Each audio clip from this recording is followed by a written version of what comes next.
міндет. Я Расулалла, сіз бұл ғаламға қою қараңғылықты серіліп ашқан күн секілдісіз. Әл-Уадудтың рахымынан шағылыс алған мейірім нұрымыз көк пен жер арасындағы барлығының қаталдық мұзын ерітіп, шуағына бөледі. Я Алланың елшісі. Күллі ғаламның сіздің келуіңізбен мәні мен маңызы артып, адамзат баласы жаратылу мақсаттарын ұғынды. Тау мен тас сіздің мүбәрәк аяқтарыңызға төсеніш болуға ұмтылып, тіпті көктердегі жұлдыздар да сізге деген махаббаттарын көтере алмай төгіліп кетуге әзір еді. О адамзаттың ардақтысы Расулалла, қасиетті Құранның әрбір аяттарына назар салсам, сіздің жүріп өткен жолыңыздың қаншалықты ауыр да қиын болғандығын сезініп, жанарыма еріксіз жас келуде. Я пайғамбарым, адалдықпен әділдік, қанағатпен шүкірлік, сабырлықпен ұстамдылық, кешіріммен мейірім бәрі сіз арқылы кемелденіп біздерге үлгі етілді. Уа ардақты Алла Расулы, әлемдердің рабысынан жеткен ақиқатты мойындағысы келмеген меккелік мүшриктер өз туған жеріңізден қуып, азаптаған сәтте нұрлы Мәдинаны болашақ ислам мемлекетінің табан тірейтін мекен етуді қаладыңыз. Бұл ұлы мақсатты орындау үшін ақыл мен парасаттың, жүрек пен білектің иесі Мұсхабтай жас сахабаны нұрлы қалаға елші еттіңіз. Раббыңның жолына даналықпен және көркем насихатпен шақыр деген. Иллахи қағиданы ту еткен сіздің елшіңіз бір жылдың ішінде күллі мединалықтардың ислам дінін қабылдауына себепкер болды. Дүние және ақыреттің бақытына жолықтырар сіз қалдырған аманатты сол Мұсхабтардай арқалап, елге жеткізіп жүрген үмметтеріңіз де бар, я Расулалла.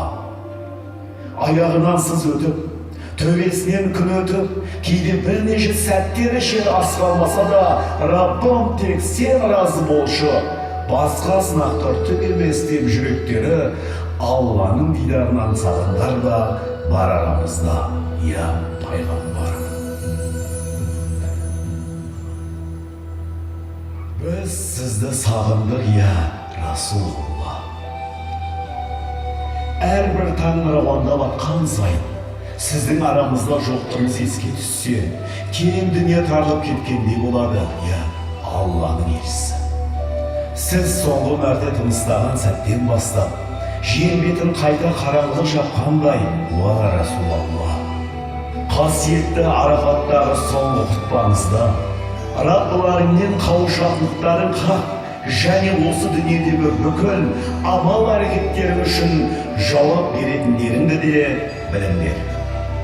Мен орталарынан кеткеннен кейін баяғы бітпейтін ұрыс-керіске, дау-дамайға қайта бой алды, бір-біріңнің қандарыңды жүктеуші болмаңдар деп ескерткен едіңіз, я пайғамбарым.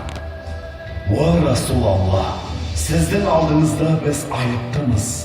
Себебі өзімізді сіздің үмметіңіз дей тұра, көптеген өсиеттеріңізге құлақ аспаудамыз. Сіз тартыспаңдар дедіңіз, біз өз арамызда тартысудамыз.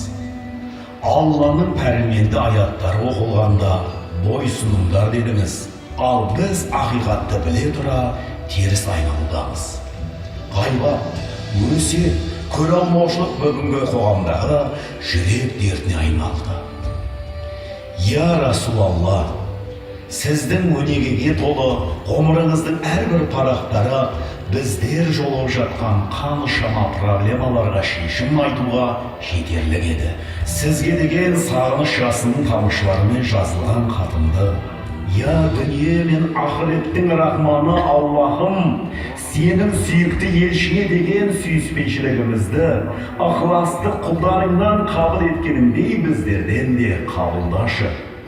Ақырет бағында оның жанына жинай көрші, я Раббым деп